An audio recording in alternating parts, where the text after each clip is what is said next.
I believe Kevin and Don were near the tracks that night and saw either money or drugs dropped from an airplane. I believe that law enforcement officers killed them, and the cover-up began immediately.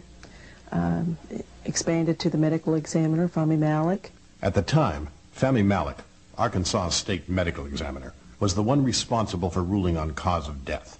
His plan was to rule the boy's death a double suicide. However, after conferring with Jim Steed, Saline County Sheriff, they decided no one would accept such a ruling and changed the cause of death to accidental. We were absolutely puzzled and outraged over the ruling of accidental as a manner of death. We didn't think that the facts supported that ruling, and what we started out to do was just to obtain a second opinion. We met resistance from all fronts, from law enforcement, from the crime lab. We retained an attorney and a private investigator and obtained court orders to get testable samples of everything that they had in order to get a second opinion, and Fahmy Malek refused to obey the court orders. Without any supporting evidence, Malek ruled that the boys had each smoked more than 20 marijuana cigarettes, and in a psychedelic stupor had fallen asleep on the tracks. It was later learned that the state crime lab never even tested for the concentration of marijuana, and in fact had used a test on the boy's blood which was designed to be used on urine. Outside experts were shocked at the absurd ruling. The family's nightmare battle against the state medical examiner was made more difficult by Governor Clinton's public support of Malek. However, after 13 long months, the parents were finally able to prove what they had believed all along, that the boys had indeed been murdered.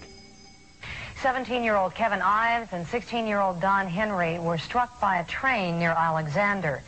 The medical examiner has said that the boys were asleep and drugged with marijuana. The parents, however, disputed that claim and persuaded authorities to reopen the case. Because of their persistence, Kevin and Don's bodies were exhumed. New autopsies were performed, and a grand jury was convened. Dr. Joseph Burton, a nationally recognized forensic pathologist from out of state, performed the new autopsies. His findings revealed that Don Henry had been stabbed in the back, and Kevin Ives' face had been smashed by a blow from a rifle butt before their bodies were placed on the railroad tracks. This information alone would strongly suggest that the boys were injured, rendered unconscious, or even killed prior to their bodies being run over by the train. Burton's autopsies also revealed that Malek had mutilated Kevin's skull by sawing it in so many different directions that it was impossible to tell where the original skull fractures were. Malek also had completely dismantled Kevin's jawbones. Burton stated he had performed thousands of autopsies and had never seen anything like it. Was Malek trying to hide something? Was there stabbed? The answer is no, they were not stabbed. Were they dead beforehand? Absolutely no, they were alive. A former employee at the crime lab has said he discovered what appeared to be evidence of a stab wound during the original autopsy, but was told, quote, not to worry about it. Malek has refused all comment. The deaths of these two boys most probably were not accidental deaths, but that they met their death as a result of injuries inflicted on them by other people or another person. In addition to Burton, 2 other forensic pathologists and 7 forensic investigators with more than 100 years accumulated experience investigating homicides reviewed the case. It was their collective opinion that the ruling be changed to murder. During the midst of all of the turmoil with trying to get the ruling changed in our case, it became very apparent that this was not an isolated instance of an error in the ruling on the manner of death. There were many other cases statewide that we became aware of. In 1992, the Los Angeles Times tallied more than 20 additional cases where Dr. Malek had falsified evidence and ruled incorrectly.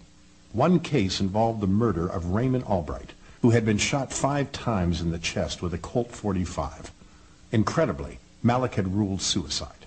Another involved James Dewey Milam, whose body was found without the head.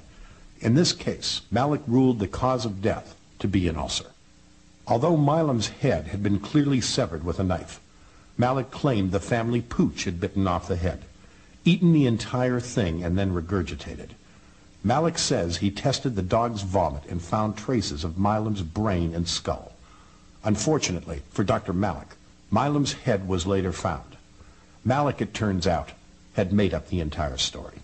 Media coverage of Malik's dishonest rulings resulted in a massive public outcry, calling for his removal from office. The medical examiner comes up and he has fabrication to where he has created his own evidence. This is of a magnitude it could create a national scandal, and if necessary, it will. I have work to do. You know me. I have work to do. Yes, and you can say that you are honest. Lying on his autopsy cases, lying in court.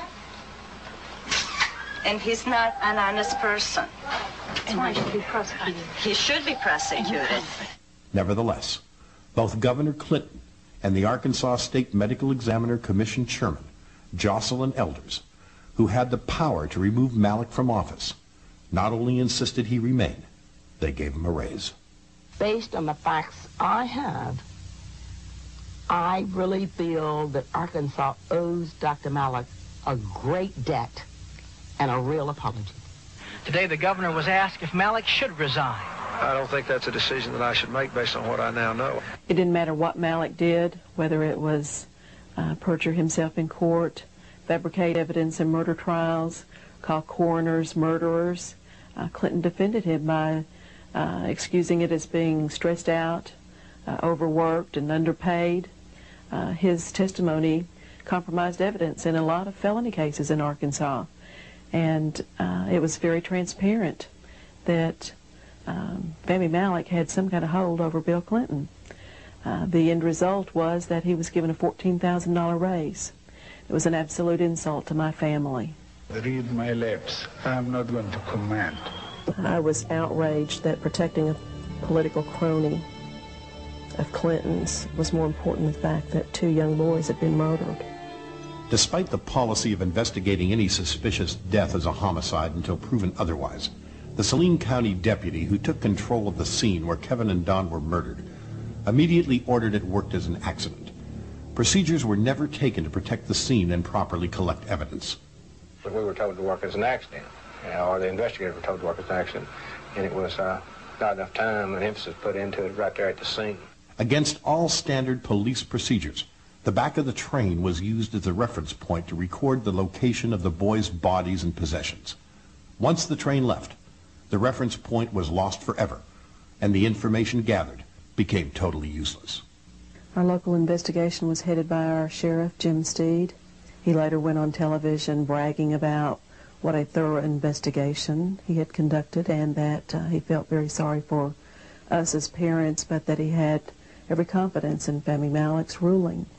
Their investigation was so thorough that they left my son's foot out there for 2 days in plain sight. A number of pieces of evidence collected at the scene eventually turned up missing. Police refused to acknowledge the existence of this gun, even though its collection by police was captured on video. Likewise, all 3 members of the train crew observed a tarp covering the boys' bodies on the tracks prior to the impact. The conductor even showed investigators where the tarp had landed after the impact. Nevertheless, the police denied the tarp's existence. The paramedics. Yeah.